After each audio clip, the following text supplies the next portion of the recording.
చదువుతా చదువుతాను ఏమో సాధిస్తాను ఏమో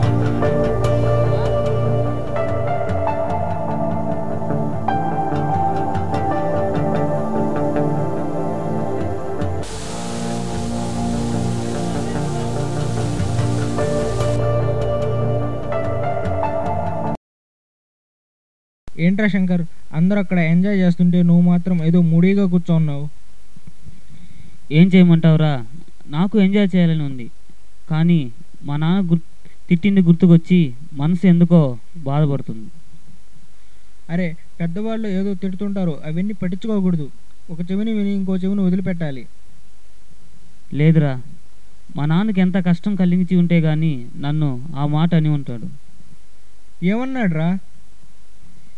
దేనికి పనికిరాని వాడు ఈ భూమి మీద బతకడం కన్నా చనిపోవడం మేలురా అన్నాడురా.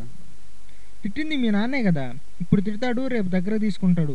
ఎప్పుడు ఒకేలా ఉండడు కదా. నీకేంరా, నా బాధ నీకు తెలిస్తే కదా. ఇటు చూడు శంకర్, కష్టం అనేది అందరికీ ఒకేలా ఉండదు, ఒక్కొక్కరికి ఒక్కొక్క విధంగా వస్తుంది. దాన్ని ఎదిరించిన వాడే ఈ భూమి మీద బతకగలుగుతాడు. ఎప్పుడూ సుఖాన్ని కోరుకోకూడదు, కష్టాన్ని ఎదిరించిన వాడే సుఖం యొక్క విలువ తెలుస్తుంది. అయినా కూడా ఇటు చూడు శంకర్, మీ నాన్న థర్డ్ సెమ్ ఫెయిల్ అయినందుకే కదా తిట్టాడు. ఈసారి బాగా చదువు, నువ్వు ఖచ్చితంగా పాస్ అవుతావు. అప్పుడు మీ నాన్న నిన్ను మెచ్చుకుంటాడు.